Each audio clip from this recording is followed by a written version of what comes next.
如今世界瞬息变幻，而我们中国已身处其中。想变得变，不想变也得变。主动求变，一切尽在我们掌握，可以保国、保种、保将。而若是被动变法，则会被他人所束缚，让我们付出极为惨重的代价。娘，这就是康先生。保国、保种、保教。保国、保种、保教。变法图强，变法图强，变法图强。因循守旧，任人宰割。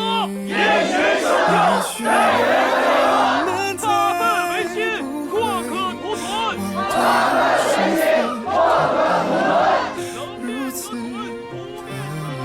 能变得稳，不变得稳。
你没死，是，你还活着，是。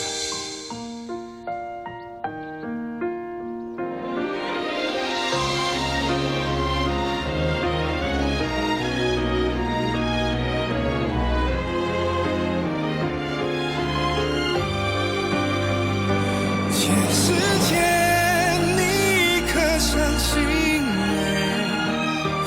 今生还你长夜花美，爱你爱到无路可退，让爱碎了再碎。全世界你可相信泪？今生还你长夜花美。一个是陈浩，在小河边等我。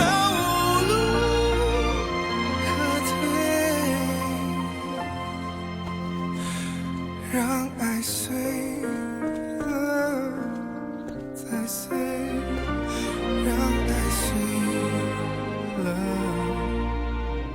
再碎。啦啦啦。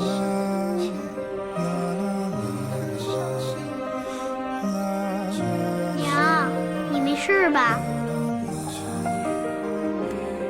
娘没事，娘这是高兴。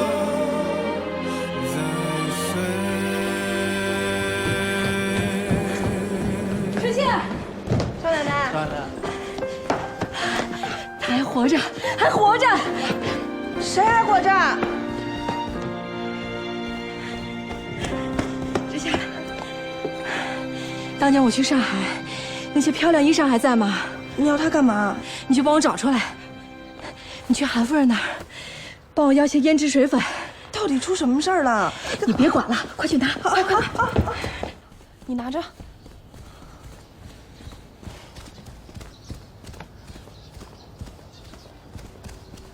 哎，怀贤少爷，你娘今天是怎么了？我也不知道。好吧。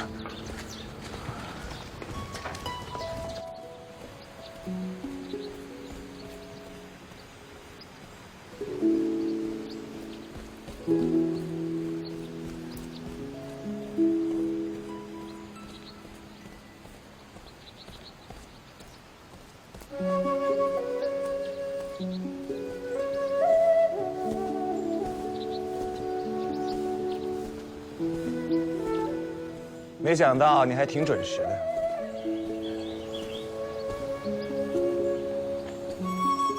还专门打扮了一番。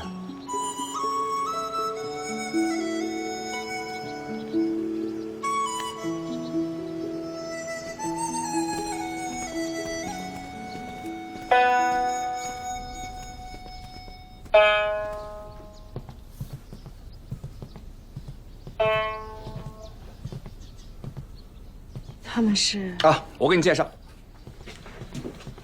石泉姑娘，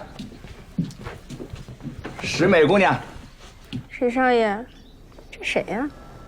我的一位老朋友，啊，老朋友。我们认识10多年了，还不算老朋友。那墓里埋着的是谁？一个得了重病的死囚。他替你死了。我伪造王爷手谕啊，杀头的大罪啊，当然找个人啊当替死鬼，要不然我怎么出得来？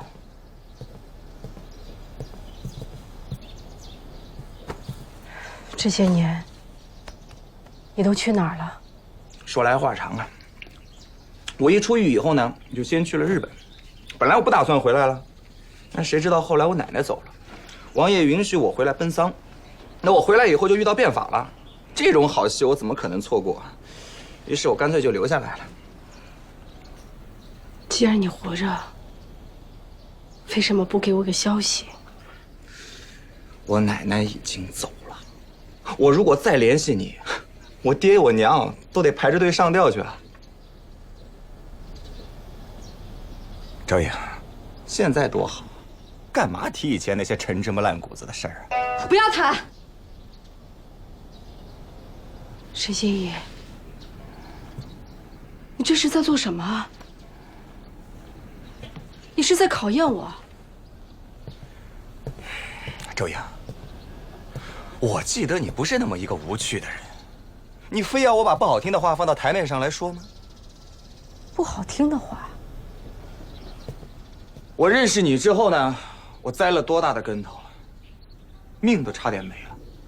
我现在好不容易能有今天，虽然不能再叫沈心怡，但起码可以回家了。所以我求你，放过我，好吧？如果说我上辈子欠你的，我觉得我也已经还清了。你不要再纠缠着我，老是说以前的事情了，好不好？你认识我第一天起就知道我是什么样的人吧？如果你能接受，大家就坐下来继续喝酒聊天；如果你接受不了，那就再也不要见了。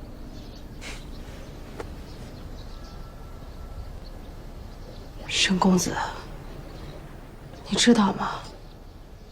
我曾经祈求上苍能让我早点死去，这样我就能早日和你相见了。现在我们终于见了，没想到却是这个样子。那是因为你没有死过，你不知道现在这样有多好，大家和和气气的坐下来，赏赏月，喝喝酒，多好。你觉得这样好吗？不好吗？我觉得挺好啊。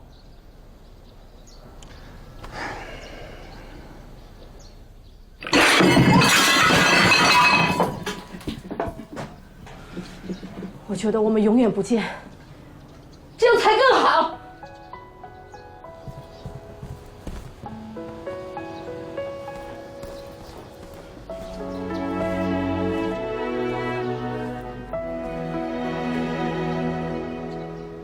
一厢情愿的不舍，转身别过。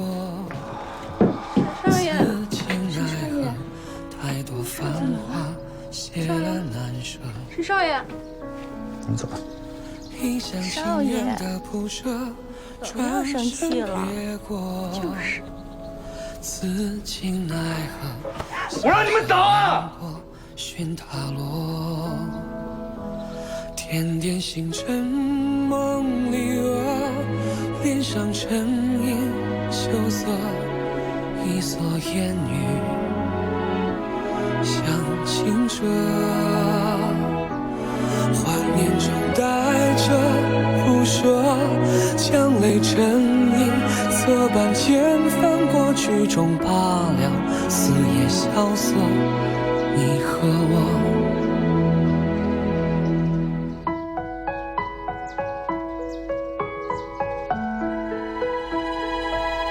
你知道吗？我曾经祈求上苍能让我早点死去，这样我就能早日和你相见。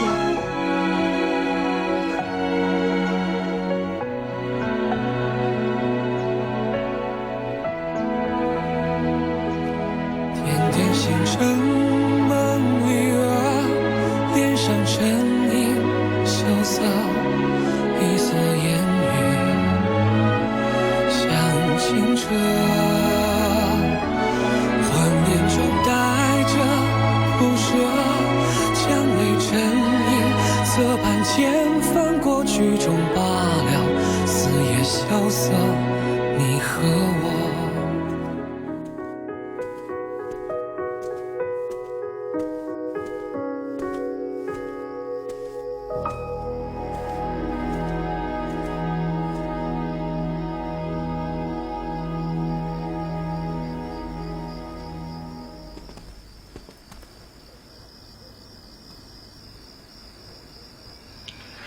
心怡，你收了我吧。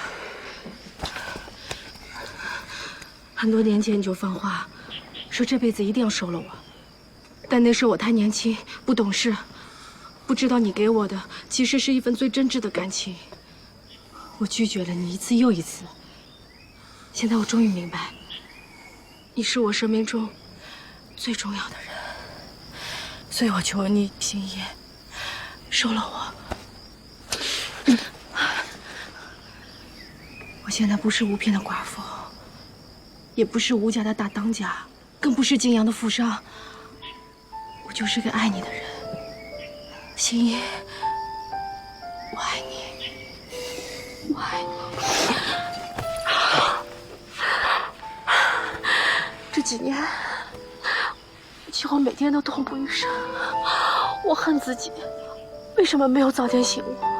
我后悔当初为什么没有跟你走。现在既然没有死，既然你还活着，那我再不能错过你了。我不管你骨子里是什么人，我也不管你曾经招惹过多少花花草草，我一定要和你在一起。我们要在一起，一定要在一起，心怡，心怡，你给我一个机会，让我们重新开始好吗？给我一个机会。我们没办法再重新开始。不，我们一定可以的。我们都是死过一次的人了，还有什么放不下的？心怡，心怡，我求你了，我们重新开始，让过去的一切都统统过去，好吗？给我一次机会。够了，别纠缠我了，可以吗？啊，我说了那么多，你一句都听不懂吗？我最后说一遍。我这辈子不想跟你有任何的纠缠，啊！我不信。你不信什么？我不信你会忘了我。如果我还记挂你的话，那以我的个性，我死乞白赖的会勾搭你。但是我去了日本，我一封信都没有寄给过你，这说明什么？这说明我早就把你给忘了。心怡，不要说，我不信你会忘了我。我不信你会不爱我，我不信，你不要说了，你说什么我都不信，不要说了，心怡，我们要在一起，你不要走，你说过你会把你的心给我，你现在就把你的心给我好吗？你别缠着我了，可不可以？你以为你自己是谁？是公主啊？啊，是仙女吗？我为什么非要一辈子爱着你？是我之前是对你非常着迷。为了你，我家可以不顾，命可以不要，但是我现在没那么傻了。心怡，你说过的，这辈子一定要娶我为妻。现在就兑现你的诺言，好吗？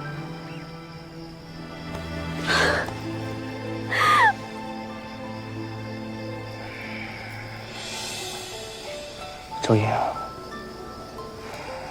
你是黄花大闺女吗？不是吧？你是名门闺秀吗？也不是。那我为什么要娶你？你只是个丫头，是个寡妇，是个连亲爹都不知道是谁的野种。我凭什么要娶你啊？你说什么？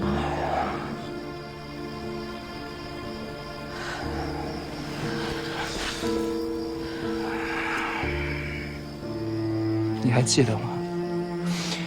我第一天认识你的时候就被我爹打得重伤不起。你进了我们沈家，我大哥没了；你进了他们吴家，吴家老爷也没了，大少爷也没了。你不觉得自己就是个灾星吗？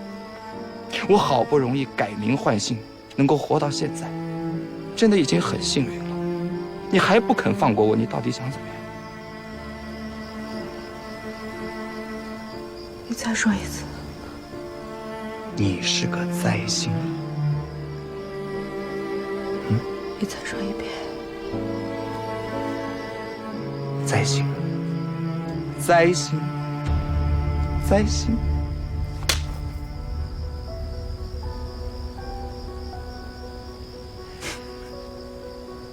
坟墓里埋的，为什么不是你？你就当坟墓里埋的那个人是我。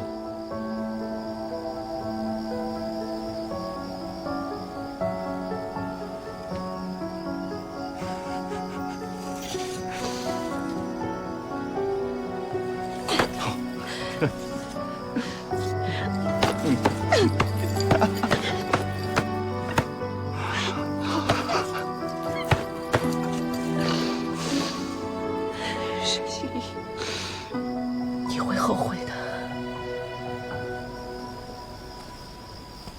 你曾说当夕阳破尽山野，光阴在心头荡漾。你曾说当雨天撑伞前行，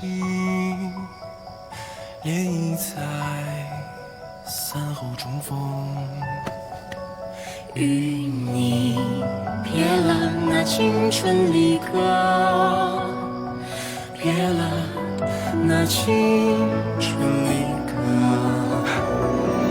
你让诗情画意埋藏心底，无声泪滴默默逝去。想你看那昙花静静凋零，抚平激动的万千心绪。你曾说当思念化作泪滴，漂浮在星河边际。你曾说当爱情变成回忆，封存在你我心里。与你别了那青春离歌，别了那青春离歌。半生浮华沉落，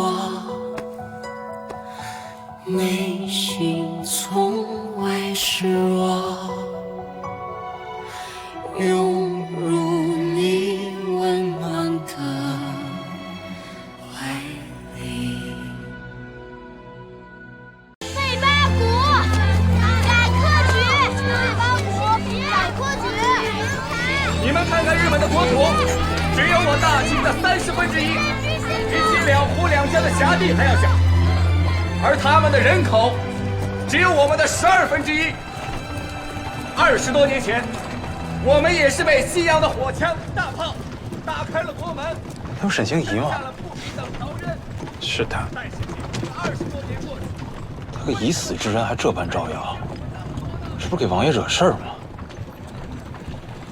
惹事儿就算了，他现在这是明目张胆的宣传变法，这不是在给王爷添堵吗？那我们要不要敲打一下沈家？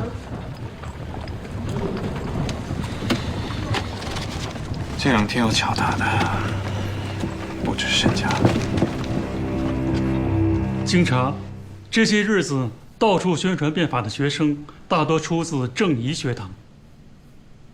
正仪学堂是新开的一间新式学堂，据说山长姓康，是个从日本回来的留学生。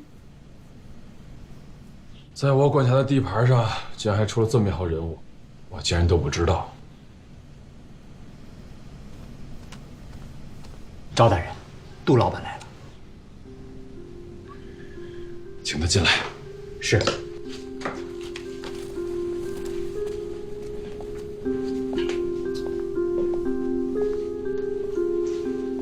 赵大人，杜老板，找我什么事儿啊？今天我确有一事儿找你。周莹正在筹建一家布厂，这事儿你可知道？有这事儿？这事儿你竟然不知？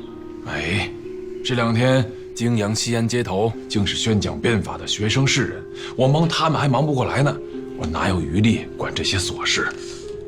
好，就算你不知，但我现在跟你说，一旦这个布厂建成，直接冲击机器织布局的利益。这换句话说，这是在跟王爷作对呀。那杜老板的意思，把这布厂绞杀即可，就像当年机器织布局绞杀古越洋布庄一般。可等到那个时候就已经晚了，而现在就是最佳时期，正在他筹建之时，扼杀之。那你希望我怎么做？我希望你能够出面，让周莹停手。哎，那周莹不会听我的。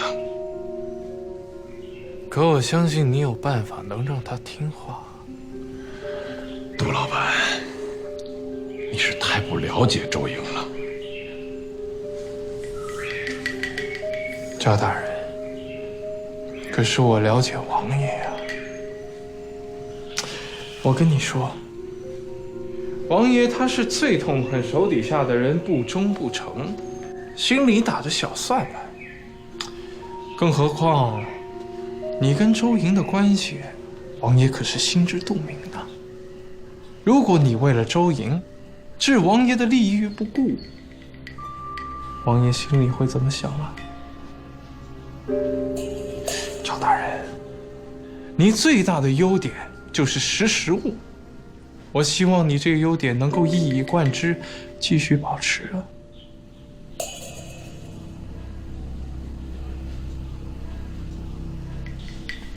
告辞。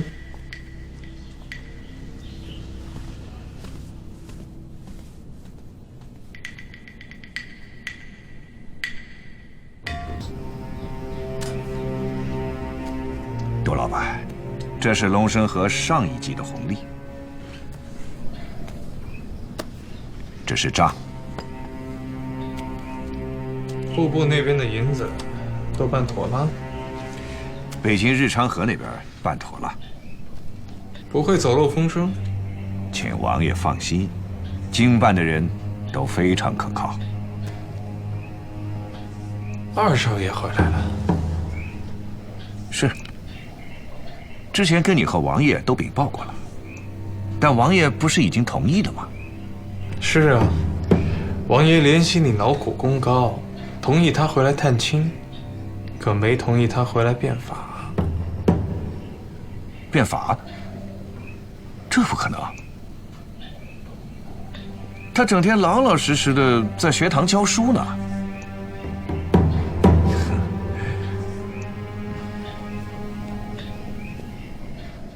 我可是亲眼看见他现在又办学会，又印书，还发了什么报纸，还有满口什么“故君权日尊，国威日损”，什么“君为独夫民贼”，还要求设议院、开国会、定宪法，以庶政与国民共之，行三权鼎立之旨。这是变法吗？这是造反！杜老板，星儿她，对，对，虽然星儿在弄什么变法，但那都是皇上下诏的，大逆不道的事，他绝对不敢做。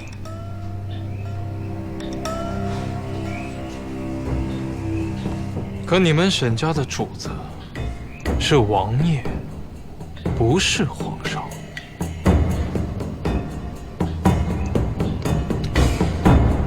我马上去提醒星儿。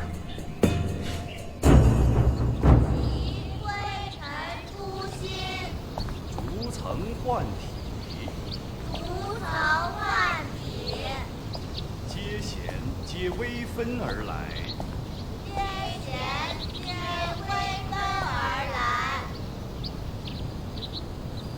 又有一不义不离之理，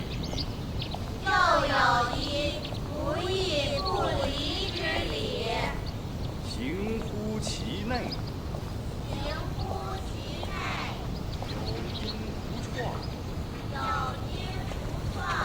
有常无齐。赵大人，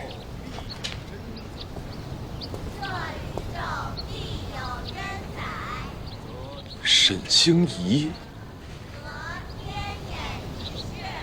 你不是已经死了吗？翻云覆雨，起死回生，都是拜你家主子所赐。你既然已经活下来，理应隐姓埋名，谨小慎微，怎么还如此招摇？又是上街，又是演说，还发传单。如果让我一辈子谨小慎微，那还不如当初一死了之。难道你不怕引人眼目，再给沈家惹来什么麻烦？我现在是康卓文。再说了，如今王爷如日中天，就算有人对我的身份怀疑，也不敢对我们沈家指手画脚。难道这学堂也是王爷手艺？我这个破学堂可不赚钱，你家主子看不上眼的。那你在此办学，是何居心？赵大人，既然你当初可以实业救国，为什么我如今不能教育救国呢？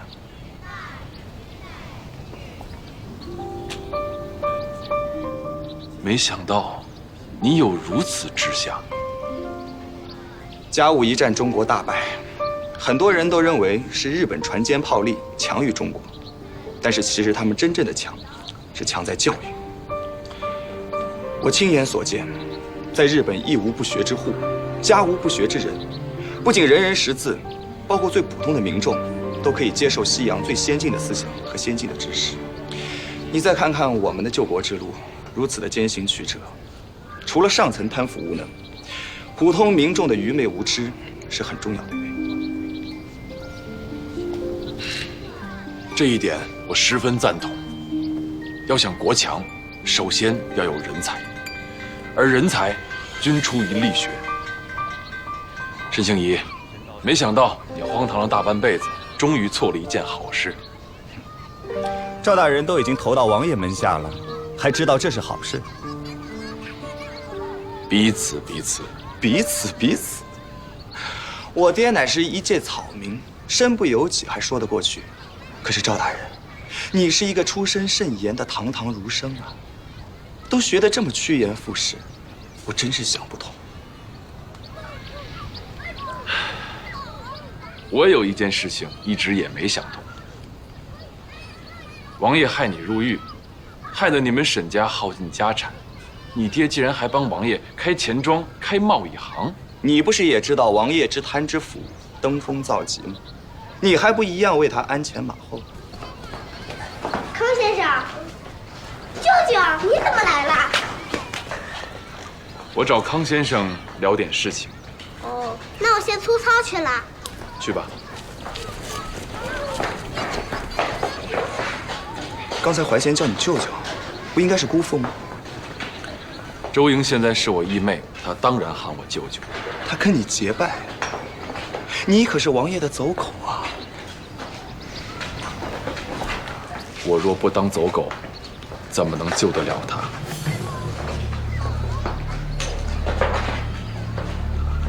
原来如此，赵大人，我收回我刚才说的话。没事。周莹最初听说我投靠了王爷，也恨不得把我杀了。刚才的你那番言语，对我来说，已经算是柔和的了。周莹知道你还活着。前不久我们见过一面。那你们打算？我跟他不会再见面了。啊，对了，你今天找我来做什么？我本来只是想来看看，这正仪学堂的山长是何许人也，没想到是你。既然如此，我觉得我们倒是可以好好谈谈。有什么好谈的？我记得多年以前，我们讨论过，如何让沈家摆脱杜明礼和王爷的盘剥压榨。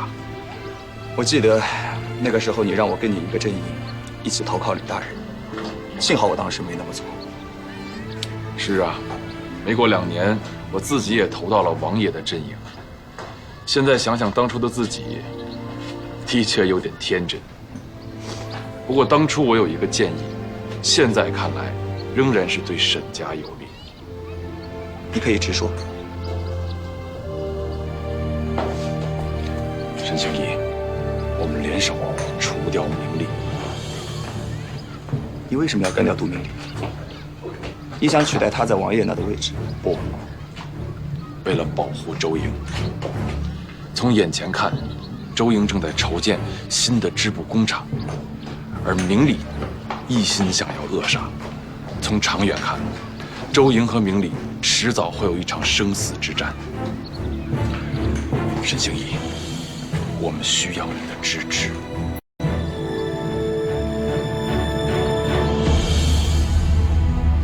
你们需要我做什么？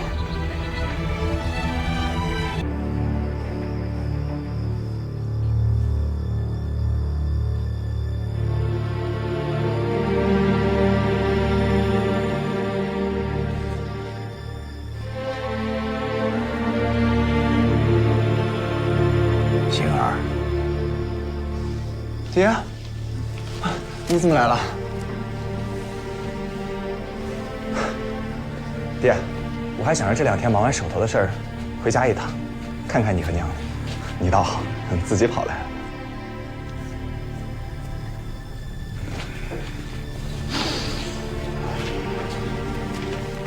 了。对了，爹，我想跟你拿一样很重要的东西。拿什么东西？这些年以来，我们沈家跟龙申河分红的账本，我要求精细到每一个月，每一笔账。你要这个东西干什么？爹，你相信我，这件事情对我们沈家来说只有利没有弊。我不能给你。为什么？来，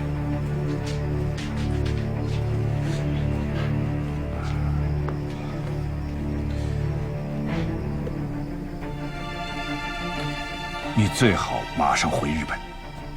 为什么？我回国来就是来推动变法的。现在是我们变法最关键的时期，我哪能现在回去呢？明令跟我说，王爷对这变法很不了然。他当然不了然了。变法的宗旨是什么？变法的宗旨就是还政于民嘛。主张意愿，主张民权，一旦实施，6部、军机处、总理衙门全部被架空，直接损害到他的利益嘛。如果这样的话，你就更不能变法了。爹，变法一旦成功了，王爷就不再会只手遮天。那到那个时候，我们沈家就有出头之日了。不行，这事太危险了。王爷他内心不忿，他无法违拗皇上，但他要掐死我们，就像掐死一只蚂蚁一样。我拼命推动变法维新，就是希望改变马邑的命运。我希望有一天，没有人再有特权，没有人再说一句话就能掐死我们沈家。蚂蚁有蚂蚁的活法，无外就是多吃一口少吃一口嘛。王爷这个人，我是太清楚了，一不小心，我们全家都要掉脑袋的。爹，从小处说呢，你这样一味忍让，真的能保我们沈家永久太平吗？那我再从大处说，如果有一天连国都亡了，那还有我们沈家吗？你说的什么话你？那些事情，自有其他人去折腾，我们就过好自己的日子，不行吗？那人人如果都像你这么想的话，那我们这个国家就完蛋了。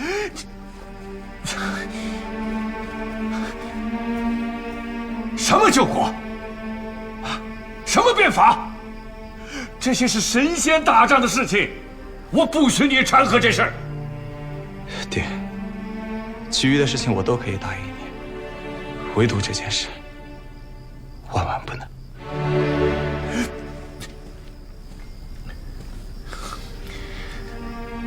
星儿，不是，难道你忍心让我和你娘成天担惊受怕？不忍心，但是我更不忍心看到天下人天天担惊受怕。难道你忍心让明理以你为把柄，不断的敲诈勒索我们沈家吗？不忍心，可是我更不忍心看到天下人被奴役、被欺凌。星儿，我们沈家可再也经不起一丝折腾了呀！啊，爹，我做的所有的事情，就是为了让天下人不受折腾。我希望每一个人都能过上富足、平等、自由的日子。我希望天下所有人都可以受到尊严以待。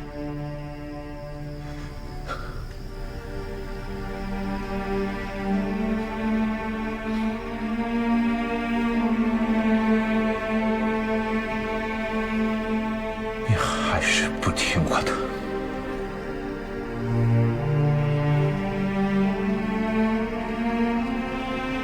我还是那句话，爹，唯独此事，恕难从命。既然如此，康先生，你好自为之吧。爹，你说这话什么意思？那么多年，无论你有多么的顽劣不堪，无论你闯过多少弥天大祸，我从没放弃过你。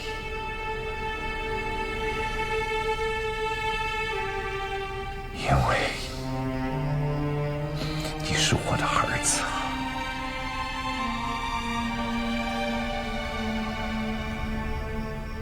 但如果今天你还要一意孤行，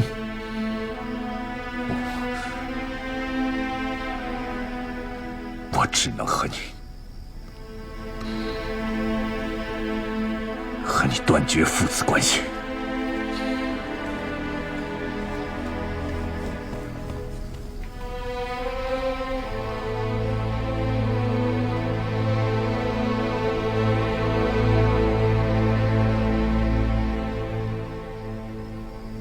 同学们，下课了。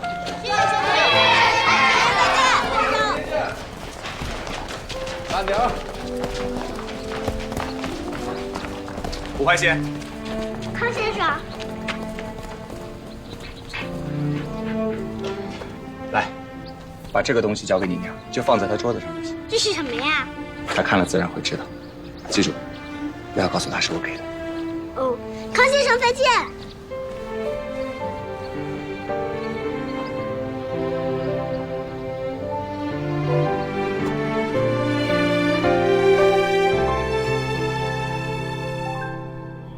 30年前，日本开始引进缫丝、纺织等西洋机器，建立工厂，推广技术，并辅以其他变法措施。短短数年，就见成效。而今，日本借工业之盛，国力大增，不仅废除了与西洋各国签订的种种屈辱条约，重新夺回了国家主权，便俨然成为亚洲强国，乃至世界强国。对齐了，对齐了啊！内外诸臣急行遵照，切实办理，不准借口体制攸关，多方阻隔，并不得已无可再裁，敷衍了事。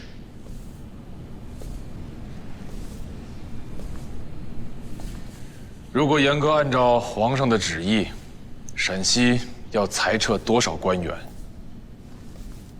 至少300多名。这些被裁撤的官员有没有说如何安置？没有。大人，虽然被裁撤之人多是冗员，但一下裁撤如此之多，又无安置之法，只怕……这样吧，先搁着。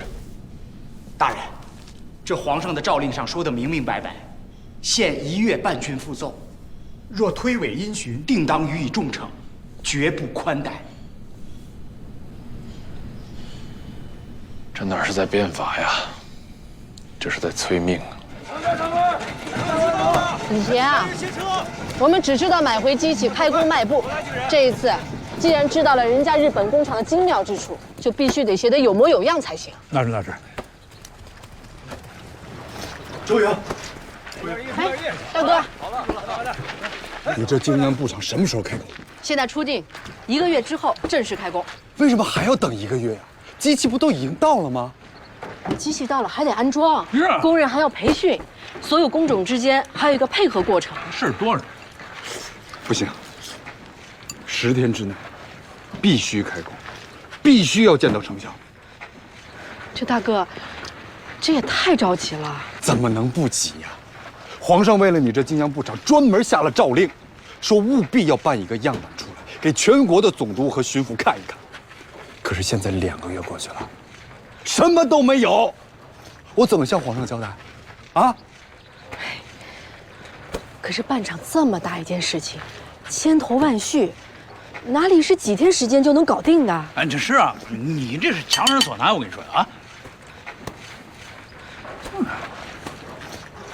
四叔，变法本身就是强人所难的事儿。要想舒坦，可以不变法，吃面。这吴策，跟你四叔怎么能这样说话呢？反正我把话撂着，15之前必须开工，如若不然，我便上书皇上，取消你们泾阳布厂所有的离税优惠，而且我还会告你们，说你们假借变法办厂，沽名钓誉。你敢？这什么德行啊？你是？这，哎，二哥，二叔，来人！来，快来！扶进去，扶进去。小回事，老爷。这么多，大人，能缓一缓的我都检出来了，这些都是最急的。大人，夫人来了。哎，你来的正好，我正好啊有几个要设商务局、商会的这几个诏令，你帮我看看，想想办法，怎么能应对一下？我是来向你求助的。哦，怎么了？这个吴泽非要泾阳布厂在10天之内开工，这怎么可能？所有机器还没有安装完毕呢。又是吴泽。赵大人，不好了！怎么了？学政大人刚出家门，就被100多个童生秀才给围攻了。那是为什么？科举制度废了，现在要求把文庙全部改成新式学堂。这些书生啊都不干了。呀，怎么会这样？现在鼓吹变法的这些人，压根儿就不知道民间的疾苦都是纸上谈兵罢了。他们的心倒都是好的。朝廷上下原本支持维新变法那些官员，到现在都渐渐的对这些维新派产生了反感，更不要提那些原本就反对变法的王公贵族。那行了，我先把学政大人解救出来再说吧。哦，对了，有机会的时候提醒一下吴泽，省着以后局面不可收拾。那个，有机会的话，你也提醒一下他。好，走。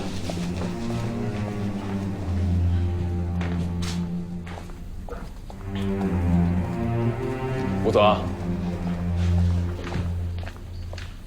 吴泽，你来的正好，我正要找你。我有事要跟你商量。这名单上的人必须立刻革职。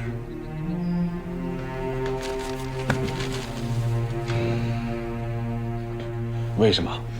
我来的这些日子，明察暗访，发现这些人要么就是阻挠新政实施，要么就是消极拖延。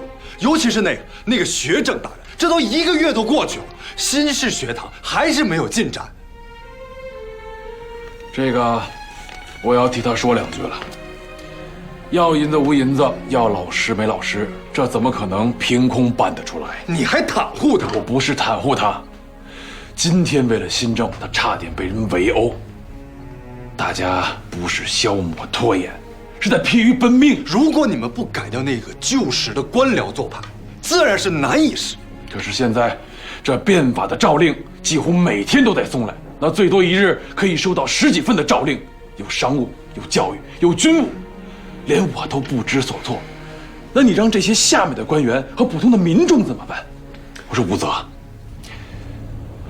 这一点，你们是不是可以变通一下？如何变通？我以为法令的颁布可以暂停，至少先把绝不能停，至少可以先变一部分。赵白石，你千万不要存如此想法。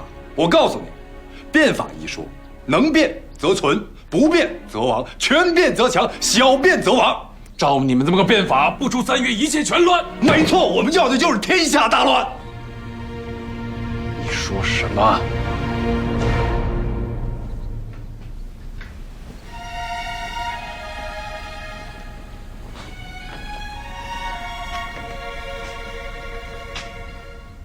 大乱之后，才是大治。吴泽，你动了脑子想想，这几百年来积下的毛病，这几天之内就能给变过来？赵白石，你不要为自己的背懒言大而找借口。我看你分明就是不想变法。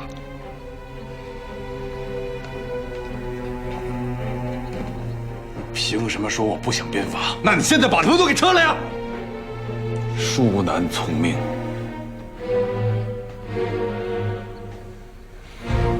撤，还是不撤？不撤。好，好，那我就马上上书皇上，参你违拗钦差，阻挡变法。到时候，你可不要怪我，怪我无顾同窗之意，因亲之疑。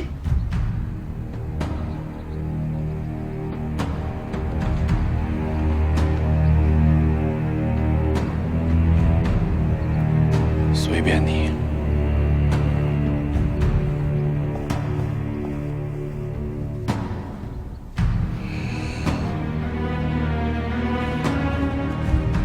四叔，赵大人被罢官了。是啊，据说是吴泽干的。这大哥是疯了吧？可不是。那二叔呢？一听急了，这跑去找吴泽去了。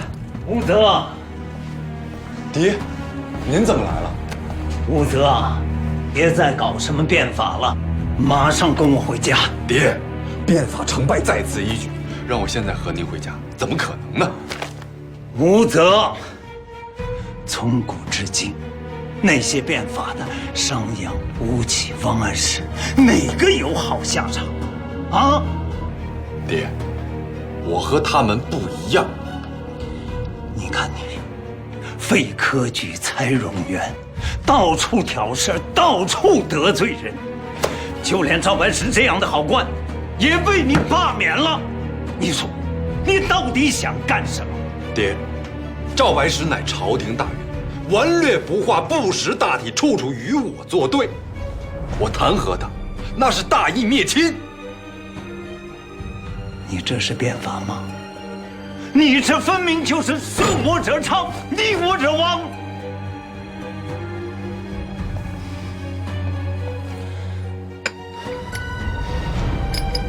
送客。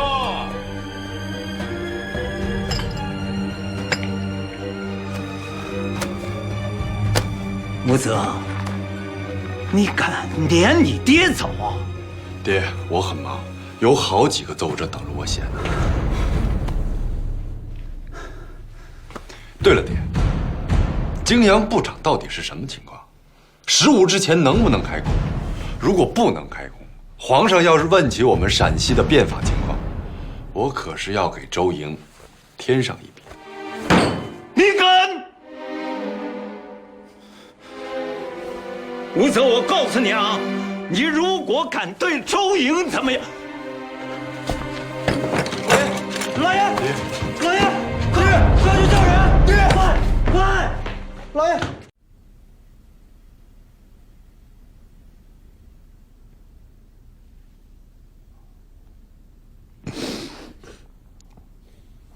爹，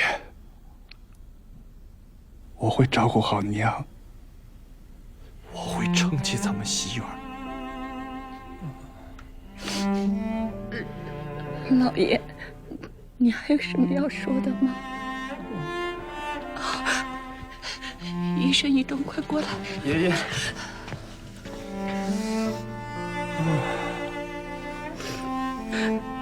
爹，您是还想见谁？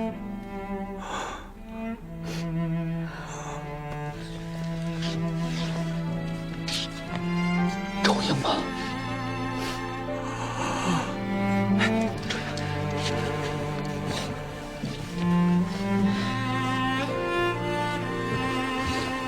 阿叔，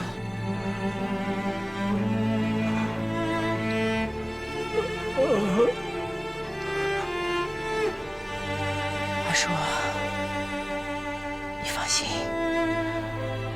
我这辈子一定竭尽全力保护大哥周全。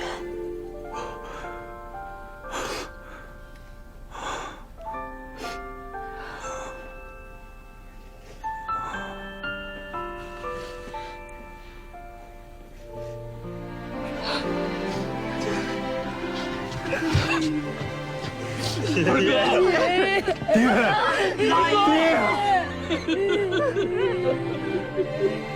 老爷，二哥，爷爷。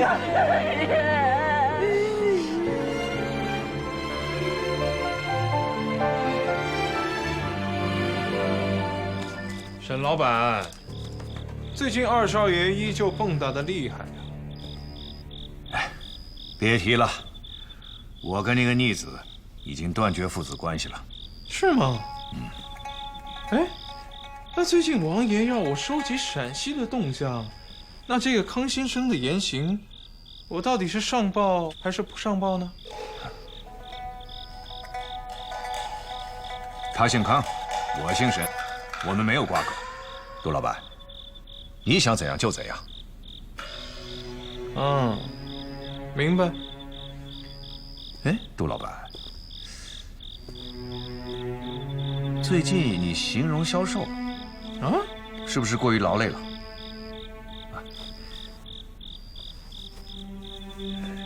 这是我们沈家慰劳杜老板的一点心意，请杜老板用心调养。沈老板，你真的是太客气了。太客气了，太客气了。这二少爷，老爷让我把这个偷偷给您。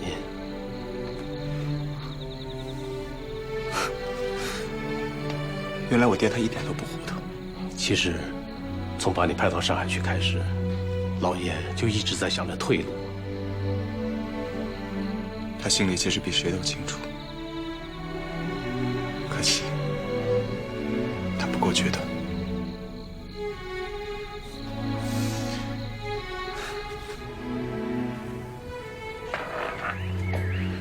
大哥，怎么了？这二叔才刚刚去世，你就要走？现如今，变法到了关键时刻，我必须要回京，助皇上一臂之力。大哥，国家大事我不太懂，但是江湖险恶，我确实见多了。我知道你是好人，一心所想也是为国为民，但人心叵测，你自己千万要小心。你不用担心，这次的变法是皇上下了决心的，谁都动摇不了。这皇上后面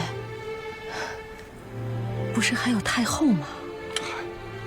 那个老巫婆不足为虑。哎，大哥，其实我知道有好些人对变法是不太接受的。是，我也是想不明白。我明明是为了造福民众，可是民众偏偏指着我的鼻子骂。那些愚昧的小民也就算了，可怜赵白石、沈星移之类，也纷纷与我划清界限。那你有没有想过，你的有些做法确实是有欠妥之处？周英，连你也觉得我有错？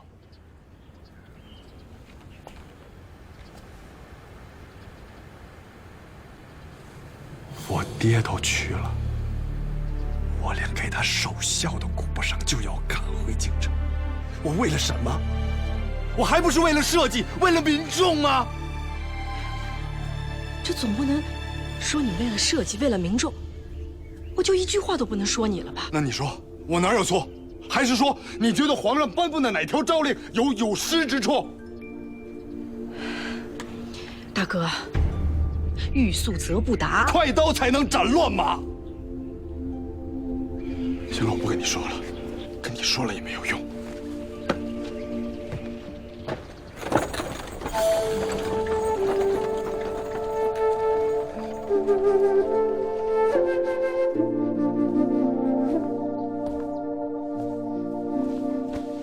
你这是要走？是啊。可变法还没有成功。变法不会有成功的那天的。哦。吴泽那几个书生以为靠几道上谕就可以改变整个腐败的局面，未免也太单纯了。我本来还想提醒你，看来你比我还要清醒。你也不乐观。我甚至觉着，他们依靠的上谕恐怕都不会长久。怎么说？变法开始第5天，太后下旨，命荣禄署理直隶总督，掌管京津一带的兵权。此外，还让崇礼署步兵统领，怀塔部管理圆明园官兵，刚毅管理建润营。同时还规定，新任2品以上大臣必须向皇太后上折谢恩。本来以为太后会放权，没想到她把朝政抓得更紧了。上有制约，中有掣肘，下多不满。此次变法的前景，至少我不乐观。可惜了啊！你这是要去哪儿？去别的地方，重新开办学堂。你还要开学堂？吴泽他们的变法让我更加明白一个道理：唯有从培养人才开始入手，才能真正改变中国的局面。这是正理。他们叫嚣着3年之内要发生改变，而依我看来，非要30年以上的教化，整个中国才会焕然一新。任重道远呀。那有什么办法？总得慢慢前行吧。可你走了，这正义学堂怎么办？我已经交给了可以托付之人，只是女子学堂刚刚筹建了一半，现在看来是要搁置了。啊，对了，这是你要的东西。这些年以来，龙生河从我们沈家抽走的利润，每一笔账都记得清清楚楚。这正是我想要的。多谢，不必谢我，我们的目标是一致的。啊，你以后还会回来吗？会，那也是很久以后的事了。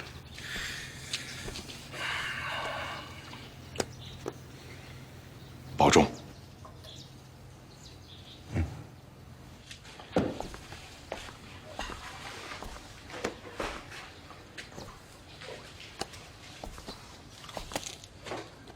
对了，有件事，我想你应该知道。你说。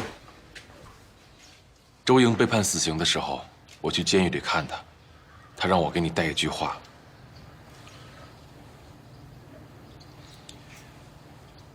若有来生，与君欢好，与君欢好，定死方休。定死方休。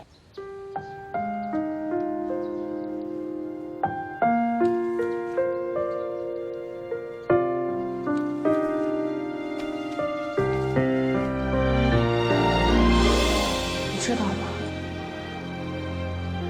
我曾经祈求上苍能让我早点死去，这样我就能早日和你相见了。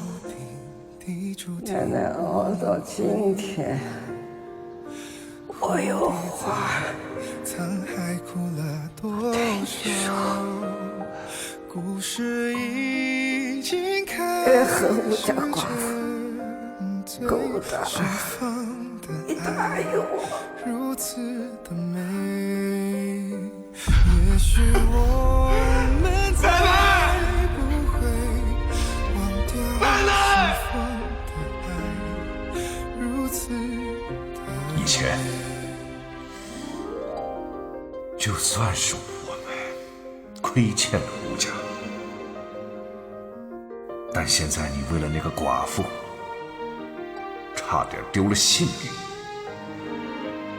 我也为了救你，散尽了沈家半副家产。这恩怨啊，怎么都算了断了。但是，沈星移，如果让我发现你再和那寡妇勾搭，以王爷此刻的权势，让吴家再次家破人亡，让那寡妇再次被砍头，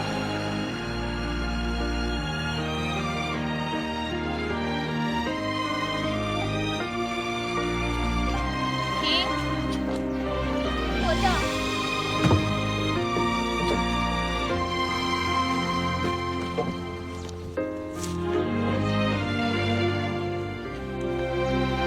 夫人，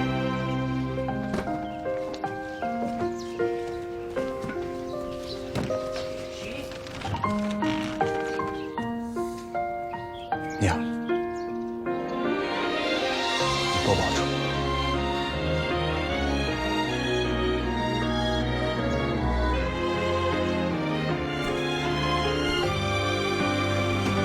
全世界，你可相信美？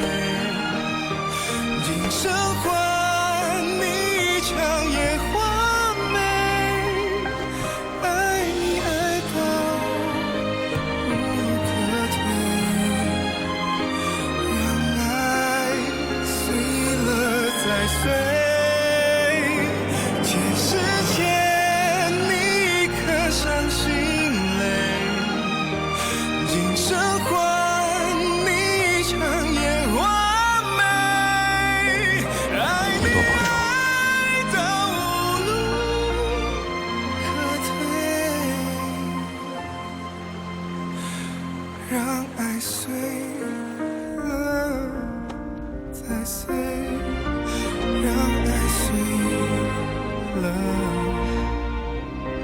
一路平安。